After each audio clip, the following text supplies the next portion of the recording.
Perhatian. Konten ini mengandung konsep esensi ilahiyah yang membutuhkan aspek pemahaman mendalam, yang kemungkinan hanya dapat diakses dengan keterbukaan hati dan pikiran, untuk mencapai tingkat pencerahan dan kesadaran yang lebih tinggi. A'udzubillahi minasyaitonirrajim. Bismillahirrahmanirrahim. Robbi a'udzubika min hamazati sayatin wa a'udzubika robbi ayahdurun. Robbi shrahli sodri wa yassirli amri wahlul 'uqdatam min lisani yafqahu qawli. Assalamualaikum warahmatullahi wabarakatuh. Lanjut, kita akan berbicara langsung dengan Mas Sony Wicaksono. Apa kabar, Mas?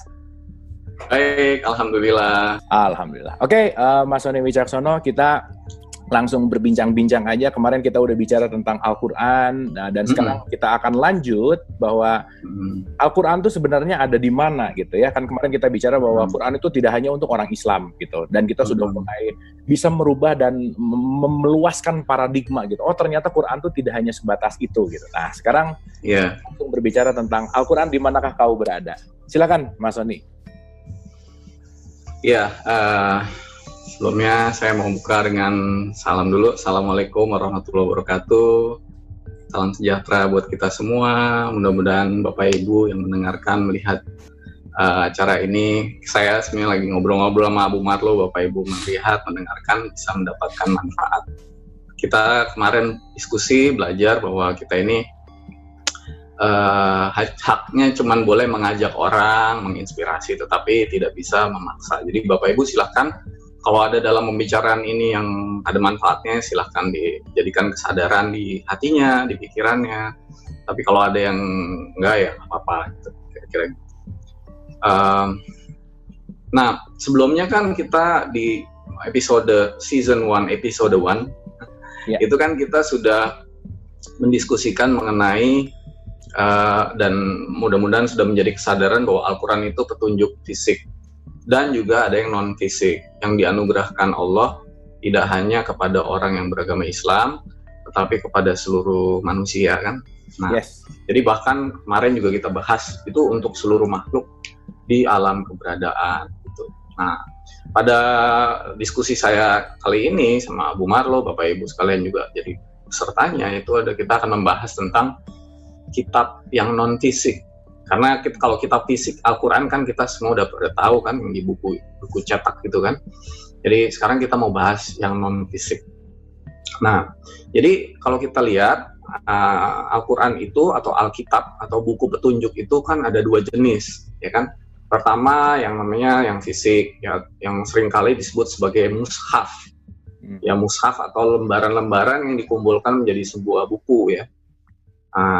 Jadi mushaf namanya. Kan karena saya orang Jawa dahulu tuh mengenal mushaf itu dengan istilah namanya kitab garing atau kitab kering, ya, kitab kering. Nah, kitab kering itu adalah kitab yang lembaran bentuknya seperti itu.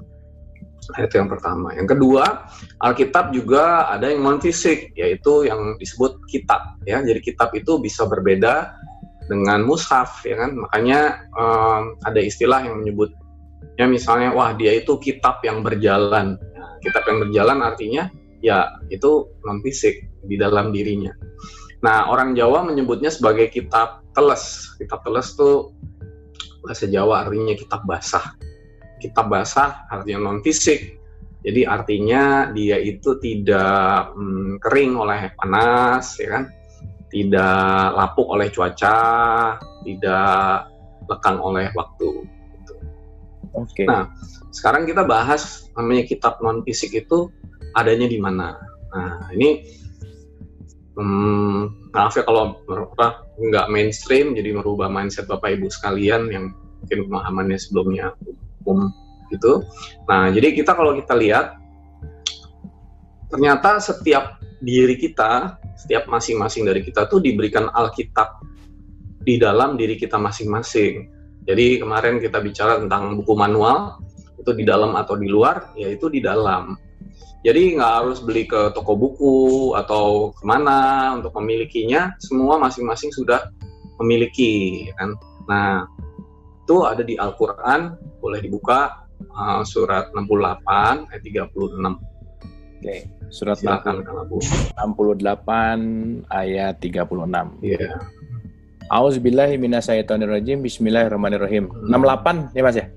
Iya, betul. Atau adakah kamu berbuat demikian, bagaimana kamu mengambil keputusan?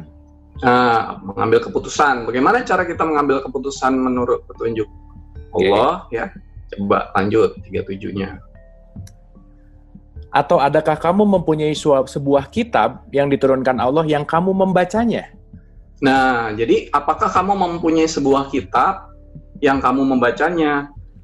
Waktu ayat ini turun, kitab dalam bentuk tulisan atau mushaf itu belum ada. Iya. Jadi yang dimaksud Allah itu kitab yang di mana yang kamu membacanya. Ini bisa dua ya. Jadi bisa bentuknya kalau sekarang kitab mushaf, tetapi pada saat itu hakikatnya sebenarnya yang kamu miliki di dalam dirimu masing-masing. Gitu. Dan di sini kan pertanyaan retorik, apakah kamu mempunyai sebuah kitab yang kamu membacanya? Perlu dijawab nggak pertanyaan ini? Punya atau enggak?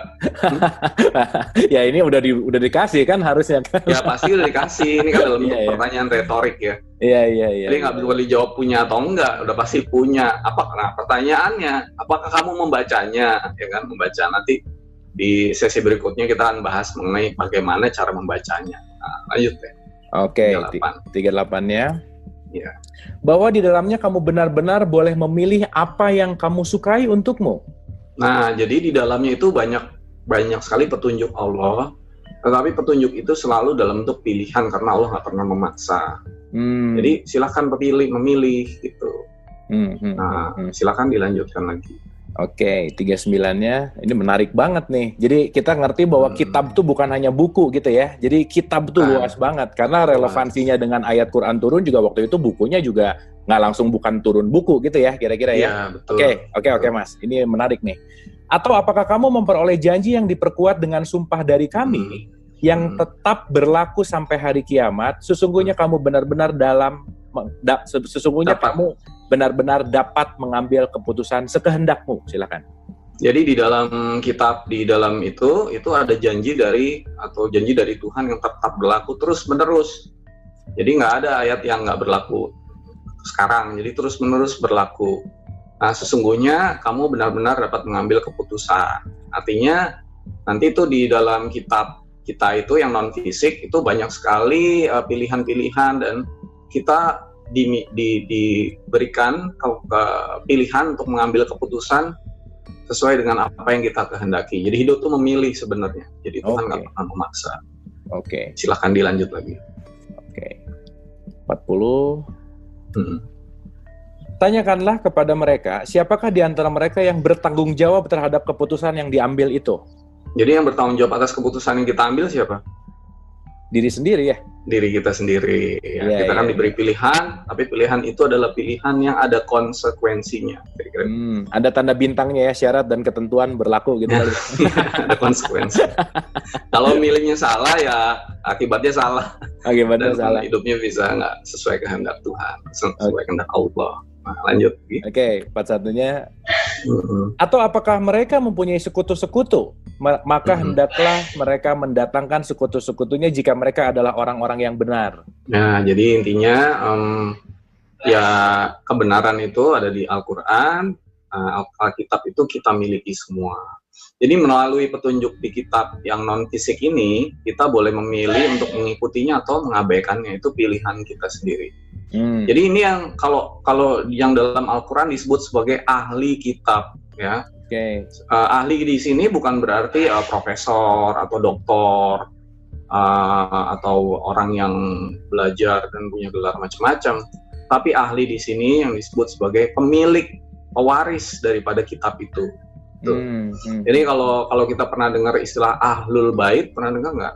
Ahlul bait itu artinya ahlul itu ahli, bait itu rumah. Jadi ahlul bait itu pemilik rumah. Ya, atau misalnya ahli waris. Ahli waris kan bukan orang yang belajar tentang waris, tetapi pemilik waris gitu artinya. Jadi ahlul bait itu ahli kitab itu artinya pemilik kitab gitu. Jadi kalau ada kata-kata hai ahli kitab itu seringkali kan coba dibuka deh ayatnya. Itu artinya pemilik kitab di surat 3 ayat 70 sampai 71.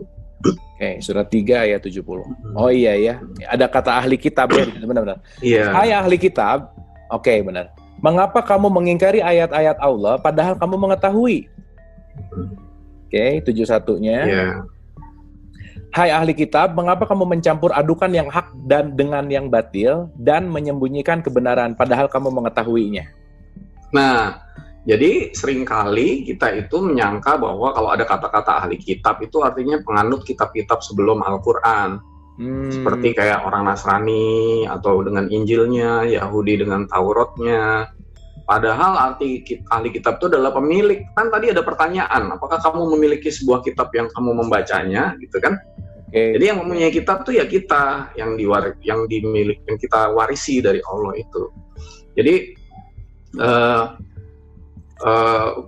anggapan bahwa wah kalau ada kata-kata ahli kitab biasanya jari kita kan nggak ke sini kan, nggak ke diri kita sendiri, itu jarinya ke orang-orang lain gitu yang tadi misalnya yang kitab-kitab terdahulu itu. Padahal harusnya ahli kitab itu ya kita tuh kan diwariskan kitab masing-masing. Meskipun misalnya nggak di tempat yang jauh atau di mana, semua orang kan diberikan kitab non fisik, nggak ada yang enggak. Betul. Jadi kita ya, dan kalau misalnya ahli kitab itu orang-orang yang menganut kitab sebelumnya, Al-Quran itu kan juga membenarkan dan kita harus mengimani kitab-kitab yang sebelum Al-Quran itu kan. Jadi bukan berarti hanya satu Al-Quran saja, tapi harus mengimani kitab-kitab sebelumnya juga, dan kita menjadikan Al-Quran itu sebagai parameternya. Jadi yang ketika diberikan atau memiliki kitab ini masih banyak sekali yang menganggapnya tuh kitab tuh artinya juga kitab hanya secara fisik gitu, yang terlihat mata gitu, itu artinya kitab itu gitu. Padahal kitab itu bisa non fisik, ya kan? Nah, jadi ada cerita di dalam Al-Quran di mana mereka menganggap bahwa kalau diturunkan kitab tuh berarti diturunkan dari langit fisik, jebret gitu loh. Iya. Padahal kan nggak begitu ya. Tidak selalu kitab itu harus dalam bentuk fisik. Coba dibuka itu surat 4 ayat 153. Oke, surat 4 ayat 153. Iya. Nah, ini menarik banget nih. Jadi ada paradigm yang harus kita luaskan bahwa tidak melulu harus fisik gitu ya. Itu penting banget nih. Betul. Ahli kitab meminta kepadamu agar kamu menurunkan kepada mereka sebuah kitab dari langit. Oke. Maka sesungguhnya mereka telah meminta kepada Musa yang lebih besar dari itu. Mereka berkata, perlihatkanlah Allah kepada kami dengan nyata. Maka mereka disambar petir karena kezalimannya, dan mereka menyembah anak sapi sesudah datang kepada mereka bukti-bukti yang nyata, lalu kami memaafkan mereka dari yang demikian, dan telah kami berikan kepada Musa keterangan yang nyata. Jadi kitab yang diturunkan kepada kaum itu tuh ya, kitab itu nggak bentuknya turun dari langit begitu, dan dia kan mau minta melihat mana perlihatkanlah kami dengan nyata. Nah, ini salah kaprah karena nanti itu nggak kelihatan dengan mata, nggak bisa dilihat, nggak bisa diraba, nggak bisa apa-apa. Itu akan turun langsung dari petunjuk Allah. Kira-kira begitu. Berarti penting banget kali ya Mas, ketika kita sekarang fokusnya hanya kepada kitab yang fisik, tapi mungkin ketika kita lupa kepada yang non fisik, mungkin kita hanya menguasai yang di luar aja gitu ya, kira-kira ya Mas ya? Iya, nanti kita belajar bahwa untuk menguasai kitab yang di luar yang fisik itu perlu yang non fisik. Nggak bisa cuman sekedar baca kitab fisik lalu yang non fisiknya nggak dipakai, pergunakan, karena dua ini berkaitan. Iya. Gitu. Saya jadi ingat gini Mas, karena di Al-Quran sendiri Al-Baqarah tuh langsung statementnya alif lam mim zalikal kitabu la raiba fihi hudalil muttaqin. Itu straight to the point-nya langsung kepada ketakwaan dan akhlak gitu ya, kira-kira. Intinya kan ada di situ ya. Iya. Betul. Oke. Iya itu. Nanti nanti kita bahas itu tentang Al-Baqarah ya dari awal. Oke. Di situ. Oke, menarik Mas. Boleh kita lanjut Mas? Ya silakan, yuk. Jadi kalau kita lihat gini, ini ada satu hal lagi yang menarik ya, yang mungkin banyak orang yang belum sadar. Perlu diketahui bahwa Nabi Muhammad itu tidak pernah menulis atau Al-Quran itu tidak mulai dibukukan ketika Nabi Muhammad masih hidup, ya. Jadi dia itu diperintahkan Allah itu untuk tidak menulis dan tidak membaca. Jadi dia tidak menulis Al-Quran itu bukan karena dia nggak bisa nulis, tetapi ada perintahnya gitu. Nggak boleh ditulis, nggak boleh dibukukan ketika dia masih hidup. Di surat 29 ayat 48. Oke. Oh, emang diperintahkan emang nggak ditulis tidak gitu menulis. Ya? Iya, dia tidak menulis. 29 ayat 48. Kalau dia diperintahkan menulis, pasti dia menulis. Yes. Dan kamu tidak pernah membaca sebelumnya Al-Quran, sesuatu kitab pun, dan kamu tidak pernah menulis suatu kitab dengan tangan kananmu. Andai kata kamu pernah membaca dan menulis, benar-benar ragulah orang yang mengingkarimu. Iya, jadi ceritanya dulu itu, beliau itu tidak menulis dan tidak membukukan sampai selesai. Jadi beliau tuh menyuruh salah seorang, antara lain tuh Zaid bin Sabit, untuk mendokumentasikan apa-apa wahyu yang diucapkan. Tapi ketika Nabi Muhammad meninggal, barulah ada upaya untuk mengumpulkan tulisan-tulisan itu yang berisikan ayat-ayat Quran yang mulai dilakukan. Jadi misalnya dimulai dari Khalifah Abu Bakar, itu atas usulan waktu itu Umar bin Khattab. Lalu kemudian ada satu peperangan yang mengakibatkan banyak orang yang hafal Quran itu meninggal. Namanya itu peperangan Yamamah, jadi meninggal.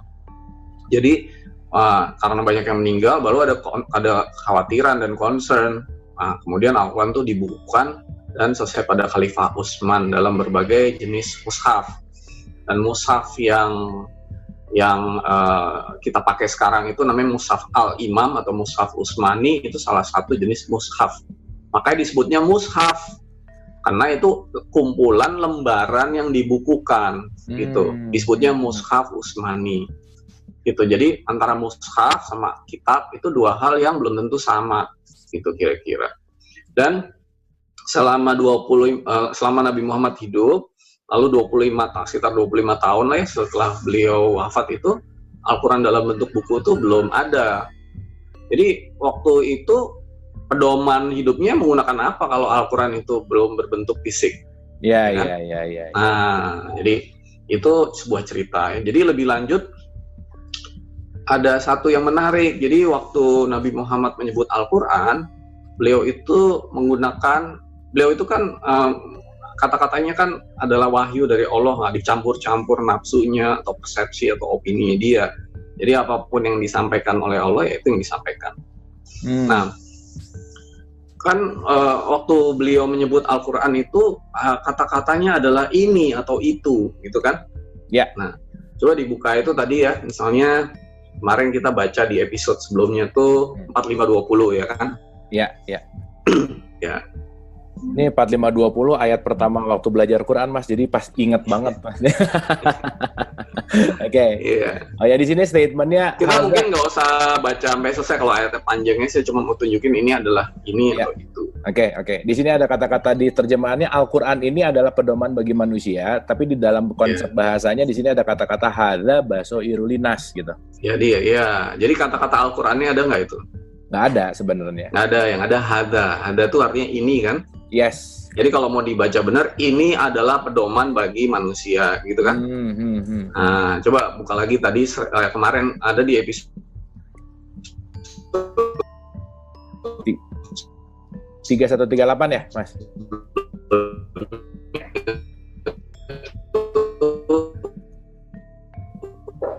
Surat 3, 138. Oke. Surat 3, 138, Al-Quran ini adalah penerangan bagi seluruh manusia dan petunjuk serta pelajaran bagi orang-orang yang bertakwa. Nah, itu bahasa Arabnya apa itu? Hadza bayanul linnas. Al-Qurannya kan dikurungin juga kan itu ya. Bayan artinya penjelasan, penerangan. Hadza kayak alif lam mim, tadi Abu menyebut alif lam mim. Surat berapa? 2 ayat 2 kan? 2 ayat 1 dan 2 alif lam mim. Apa tuh? Zalikal kitabul la raiba fihi kan? Ya. Coba dibuka tuh surat 2 ayat 2. Dari ayat 1 boleh ya. Oke. 2 ayat 1. Oke, ini Al-Baqarah ya. Alif lam mim. 2 ayat 2-nya zalikal kitabu la raiba fi. Kitab Al-Qurannya juga dikasih kurung. Kitab ini, kitab itu ya kan. Tidak ada keraguan kitab padanya, itu, petunjuk bagi mereka yang bertakwa. Kitab itu, ya. Saya mau nanya, kan ini ada kata-kata kitab itu. Waktu ayat ini turun, kitab itu udah ada belum fisiknya? Iya, belum ada deh. Belum ada, iya, belum ada. Ya. Itu. Surat 31 ayat 1 misalnya coba. 31 ayat 1. Oke ya. Alif Lam Mim. Iya. Inilah ayat-ayat Al-Quran yang mengandung hikmah. Inilah tilka ya. Kitabum mubin. Ya, tilka, zalika, hadza, itu artinya menunjuk kepada sesuatu. Kan? Jadi itu ada banyak lagi ya di Al-Quran. Mungkin kalau kita buka, satu lagi deh ya. Surat 3 ayat 51. Oke, 3:51. Sesungguhnya Allah, Tuhanku dan Tuhanmu, karena itu sembahlah Dia, inilah jalan yang lurus. Nah, kalau Allah di Al-Quran menyebut jalan lurus tuh hada sirotim mustaqim. Jadi ini jalan yang lurus, ya kan? Nah, jadi pertanyaannya, karena kitab fisiknya belum ada waktu itu, maka kalau orang menyebut ini atau itu tuh biasanya nunjuk sesuatu nggak? Pasti. Kan itu kata tunjuk sesuatu. Iya, kata tunjuk. Jadi kalau waktu itu kata tunjuknya ini atau itu tidak menunjuk sesuatu, maka bukan ke sebuah mushaf atau buku cetak, ya kan? Karena tadi kan kita bilang kitab sama mushaf itu kan beda, ya kan? Jadi pasti bukan sebuah mushaf. Jadi dia menunjuk ke mana itu berarti kan? Nah, coba dibuka lagi surat 29 ayat 49. Oke. 29 ayat 49. Ya. Auzubillahiminasyaitonirrajim. Bismillahirrahmanirrahim. Sebenarnya Al-Quran itu adalah ayat-ayat yang nyata di dalam dada orang-orang yang diberi ilmu. Dan tidak ada yang mengingkari ayat-ayat kami kecuali orang-orang yang zalim. Jadi waktu menunjuk kitab yang nggak ada, misalnya ke sini, ke sana, itu nunjuknya kemana?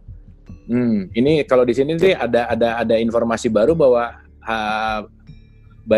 ke sudut, ke dada ya, ini tunjukkan. Ke dada, iya ke dada atau ke kesadaran. Tapi kan itu bilangnya ke dada kan, sudut itu bisa terjemahan sebagai kesadaran, bisa juga di dalam dada. Ya. Jadi Al-Quran itu yang non fisik itu letaknya di mana? Oke, jadi di kalau mana diletakkan di dalam dada. Iya. Nah, di dalam kesadaran atau di dalam dada orang-orang diberi petunjuk oleh Allah. Jadi yang dimaksud Al-Quran non fisik itu adanya di dalam dada. Nah, itulah petunjuk yang selalu Allah berikan. Nah, di dalam dada itu ada apa? Hati. Ada hati nurani. Jadi di dalam situ sebenarnya Allah memberi, melalui hati atau hati nurani itulah Allah memberikan petunjuk, ya kan? Karena di dalam hati itu ada kesadaran yang lebih dalam dibandingkan sekedar otak. Melalui kesadaran itulah Allah memberi petunjuk. Jadi bukan ke otak, bukan melalui pengetahuan pikir di gitu otak. Iya. Bukan, nggak bisa kalau dipikir, tapi melalui kesadaran yang ada di dalam hati, ya kan? Jadi beda itu antara pengetahuan di otak sama kesadaran di dalam hati, ya kan? Jadi nanti kalau ada season berikutnya kita akan bahas apa bedanya pengetahuan dan kesadaran, ya kan? Itu dua hal yang berbeda. Nah, coba kita renungkan lagi sekarang. Al-Quran itu ada ayat-ayat yang nyata atau petunjuk-petunjuk yang ada di dalam dada orang-orang yang diberi ilmu, ya kan? Padahal kemarin dibilang bahwa Al-Quran itu menjelaskan segala sesuatu. Nah, kalau kita baca di forum-forum seperti ini, pasti yang dipikiran, bukan pastilah, saya bisa berasumsi bahwa yang ada di hati dan pikiran kita tuh ilmunya ilmu agama kan? Iya. Hanya ilmu agama, betul nggak? Betul. Ya kan, Al-Quran ini adalah petunjuk yang ada di dalam dada untuk orang-orang yang diberi ilmu. Nah, ini ilmu agama nih gitu kan, ilmu tentang spiritual gitu, betul nggak? Padahal yang dimaksud ilmu tuh apa sih? Ilmu apa? Apakah termasuk ilmu fisika, ada nggak? Iya. Ilmu matematika ada nggak? Luas ya, sebetulnya ilmu luas. Kimia ada nggak? Ilmu ekonomi ada nggak? Nah, jadi ilmu. Nah, coba saya cerita sedikit ya. Nah, ini cerita ya. Dulu di abad pertengahan, Islam tuh maju sekali, ya kan? Ya. Waktu Eropa itu masih dalam kegelapan, di Age of the Darkness, itu yang namanya Islam tuh maju sekali. Ada orang yang namanya Ibnu Rusdi atau Averroes, ya kan? Ada orang yang namanya Ibnu Sina atau Avicenna. Ada sebagai orang-orang ini, dua orang ini jago kedokteran, matematik, ya kan?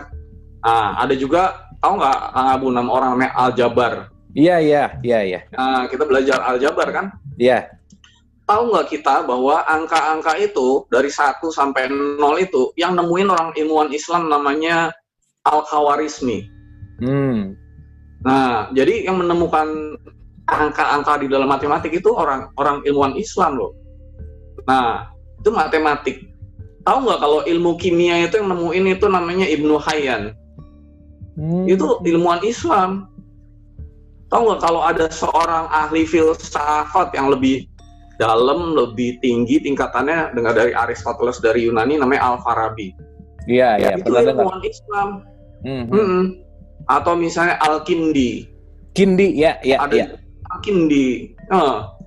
Ada dulu ahli sosial dan ekonomi namanya Ibnu Khaldun. Makanya ada Universitas Ibnu Khaldun di Bogor kan. Itu orang-orang ilmuwan Islam. Ada lagi di bidang keagamaan yang sangat dalam namanya Al-Tabari, Ibnu Jarir Al-Tabari. Itu juga orang Islam. Ada lagi Imam Ghazali, Imam Bukhari, banyak lah.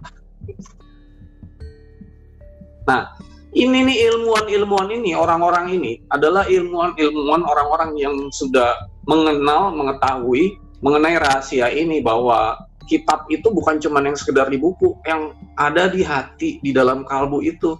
Nah, ilmuwan-ilmuwan ini memahami, sehingga dia dapat menggali tidak hanya Al-Quran yang fisik, tetapi yang non-fisik di dalam hati nurani manusia itu. Kita mungkin berpendapat ya bahwa ilmu-ilmu ini adalah akibat pemikiran mereka. Sekarang saya mau nanya, apa ada sih ilmu yang di alam ini yang akibat pemikiran manusia tanpa dianugerahkan oleh Allah? Ada nggak? Benar, Mas. Ya nggak mungkin ada lah, kan semuanya datang dari Dia juga ya.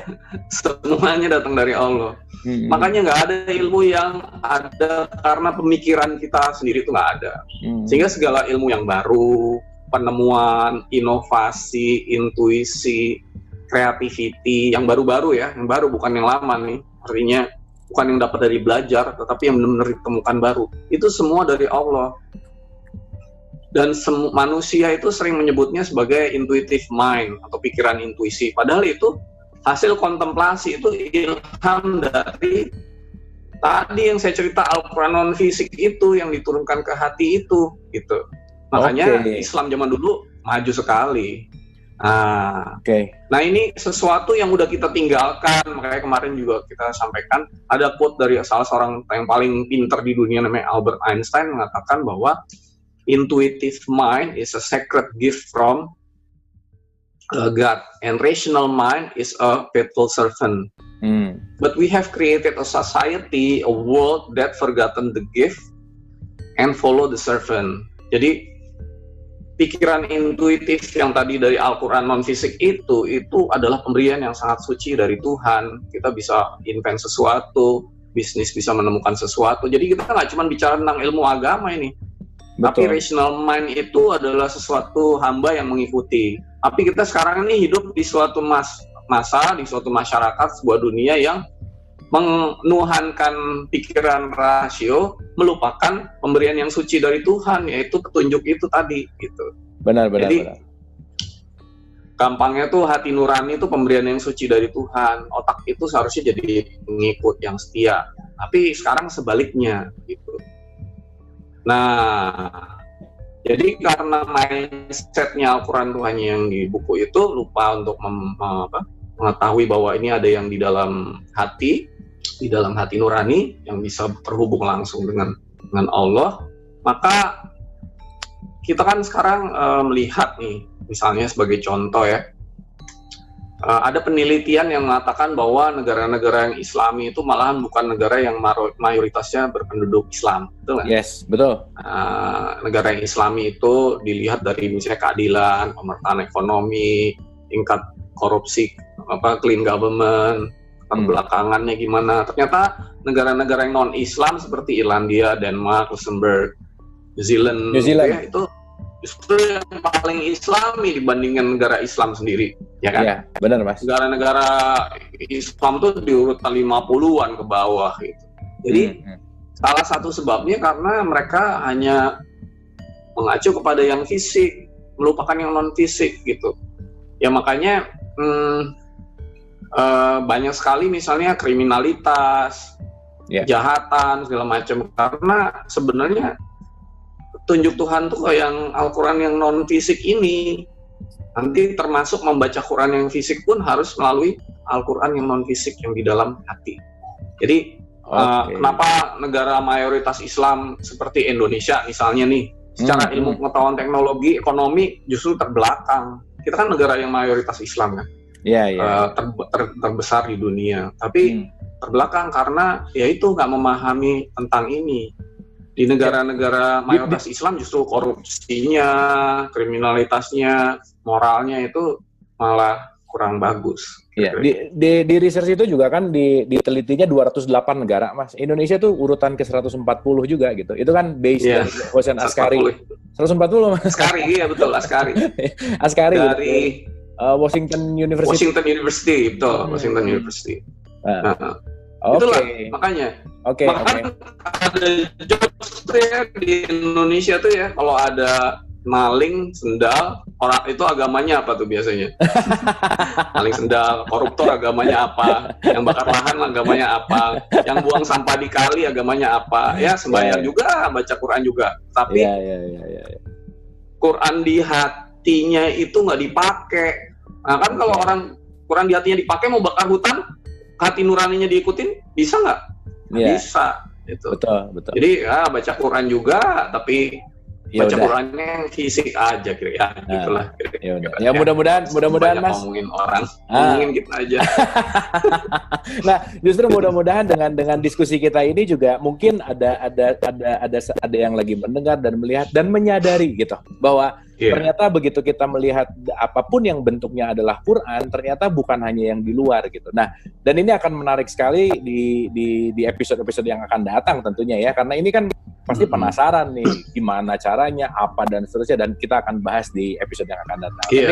Boleh dikasih sedikit summary Mas untuk pembicaraan kita hari ini? Sebenarnya saya masih mau, kita waktunya udah habis ya, sedikit ya, sorry. Gini, ini ada beberapa hal yang saya mau sampaikan lagi. Agak ini. Kalau ini karena ini penting ya.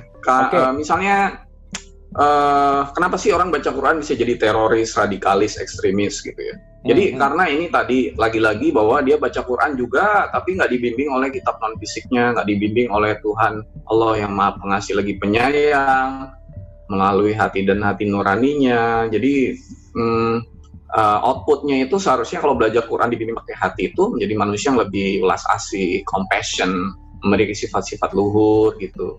Kalau nggak dibimbing oleh hati nuraninya, itu kan di Al-Quran sendiri dikatakan setiap ayatnya kan perumpamaan tuh. Betul. Dan perumpamaan itu bisa tersesat kalau bacanya nggak menggunakan hati nurani atau hati gitu. Nah, kalau kita lihat ya, untuk memahami Al-Quran ini, itu Tuhan itu Allah itu memberikan sarana. Jadi kita dikasih mata, ya kan, yang harus dibuka, diarahkan, melihat, mendengar petunjuk Allah. Nah, mata ini adalah mata hati, gitu kan? Nah, jadi pendengaran atau penglihatan ini bukan yang fisik, karena juga berlaku bagi kaum disabilitas gitu, tapi mata hati loh. Jadi, tapi sedikit sekali orang yang bersyukur dan menggunakannya dengan sebaik-baiknya, ya kan? Misalnya satu ayat lah di 1678, kira-kira begitu. Surat 16 ayat 78. Kita lihat ya, 16 ayat 78. Dan Allah mengeluarkan kamu dari perut ibumu dalam keadaan tidak mengetahui sesuatu pun, dan Dia memberi kamu pendengaran, penglihatan, dan hati agar kamu bersyukur. Nah, jadi diberikan penglihatan oleh hati agar kamu bersyukur, ya kan? Nah, sayangnya kita ini kebanyakan, ya termasuk saya juga lah ya, saya juga baru belajar membuka hati. Karena saya ini hidup punya mata, bisa melihat, Jadi kalau mata hati saya tertutup, nggak bisa baca Quran, nggak bisa baca petunjuk Tuhan, petunjuk Allah, nggak bisa mendengar petunjuk Allah, itu ya nggak apa-apa, karena ya mata saya juga masih bisa lihat, kira-kira gitu. Kuping saya kan bisa dengar. Masalahnya kalau nanti misalnya udah meninggal, telinganya nggak ada, matanya nggak ada, kita mau pakai apa untuk mencari jalan keselamatan kepada jalan cahaya Allah itu? Hanya mata hati kan? Oke. Nah, jadi selama hidup kita mungkin buta hatinya, tetapi kalau udah mati lebih buta lagi karena nggak ada mata fisiknya. Coba dibuka itu surat 17 ayat 72. Oh iya. Dan ayat ini juga kan berlaku untuk semua ya. Tidak semua terlahir dengan memiliki dan bisa melihat secara fisik gitu ya. Fisik, betul. Ini ngomong tentang fisik. Padahal petunjuk itu kalau nggak fisik ya gimana gitu ya. Karena kan berlakunya kalau kemarin kita bicara untuk manusia, untuk semesta lagi. Oke, 17:72. Dan barang siapa yang buta hatinya di dunia ini, niscaya di akhirat nanti akan lebih buta pula dan lebih tersesat dari jalan yang benar. Nah, gitu. Jadi bahkan kalau dibuka lagi ya satu ayat, misalnya di surat 7 ayat 179, sebagian besar manusia itu tidak membuka hatinya ketika hidup. Oh iya. Dan sesungguhnya kami jadikan untuk isi neraka jahanam kebanyakan jin dan manusia. Mereka mempunyai hati tetapi tidak dipergunakannya untuk memahami ayat-ayat Allah, dan mereka mempunyai mata tidak dipergunakannya untuk melihat tanda-tanda kekuasaan Allah, dan mereka mempunyai telinga tetapi tidak dipergunakannya untuk mendengar ayat-ayat Allah. Mereka itu sebagai binatang ternak, bahkan mereka lebih sesat lagi. Mereka itu adalah orang-orang yang lalai. Betul. Jadi kebanyakan dari kita begitu. Nah, kebanyakan dari kita tuh nggak sadar ada dua jenis kitab, ada dua jenis Al-Quran, yaitu fisik dan non-fisik, yang harus dibuka, diarahkan untuk bisa mendengar dan melihat petunjuk-petunjuk Allah itu. Oke. Mungkin itu kali ya esensi pembicaraan santai siang hari ini. Oke, ini sih sebenarnya nggak santai Mas, lumayan. Ngomongnya sih santai, tapi nggak tahu nih aku dengarnya mind blowing lah, maksudnya ternyata ada ini, banyak baru banyak aha moment yang terjadi. Oke, mungkin Mas final statement untuk episode. Nah, jadi banyak dari kita itu tidak menyadari ada kitab di dalam dada yang namanya hati atau hati nurani. Nurani itu artinya nur, itu cahaya, ani itu cahaya dari, ani itu artinya aku, jadi nurani itu cahaya dari Allah. Sebagian besar tuh yang tahu tuh kitab di luarnya aja yang tercetak itu, yang fisik. Jadi sehingga sebagian besar tidak bisa mendengar, melihat dengan menggunakan kitab non fisik atau hati ini. Hatinya nggak aktif, jadi nggak bisa memahami secara hakikat bahkan kitab yang fisik itu gitu. Nah, hubungan antara, tapi dua-dua ini tidak terpisahkan. Jadi banyak sekali orang yang tadi ya membaca Al-Quran tapi jadi salah arah. Tapi harusnya kalau membaca Quran dengan dibimbing oleh Quran yang di dalam, yaitu dibimbing Allah melalui hati nuraninya, itu akan membawa kita kepada jalan keselamatan atau jalan yang lurus. Tidak hanya ketika kita hidup, tapi juga pada saat kita sudah meninggal. Ya. Nah, jadi ketika kita menggabungkan dua ini antara fisik dan non fisik, maka ketika kita membaca Quran fisik juga kita membiarkan hati kita dibimbing oleh Allah melalui kasih sayangnya yang tidak hanya membuat kita hidup kita jadi maju secara spiritual dalam hal duniawi, tapi saya tadi bilang secara ilmu pengetahuan, teknologi, ekonomi, semua makhluk secara kaum itu bisa maju gitu. Nah, termasuk kesadaran spiritualnya, arahnya pasti menjadikan kita itu menjadi makhluk Allah yang lebih welas asih, penuh dengan kasih sayang, jadi rahmat dan kasih sayang bagi seluruh sesama alam di alam semesta ini, kira-kira begitu. Oke, thank you Mas Sony, luar biasa sekali pembicaraan kita hari ini. Jadi kalau tadi judul kita adalah Quran di manakah kamu berada, di manakah kamu berada, ternyata di manakah beradanya nggak pernah jauh-jauh. So mudah-mudahan dengan menyaksikan ini kita lebih mendapatkan suatu kesadaran yang baru bahwa tidak hanya yang di luar, tapi bagaimana apapun intinya adalah yang ada di dalam. Mudah-mudahan pembicaraan kita ini bisa menghantarkan kita ke dalam, dan mudah-mudahan apa yang kita diskusikan ini ada selalu manfaatnya. Sampai ketemu di episode yang akan datang. Kita bertumbuh bersama untuk selalu membuka hati. Terima kasih. Wabillahi taufiq wal hidayah. Assalamualaikum warahmatullahi wabarakatuh.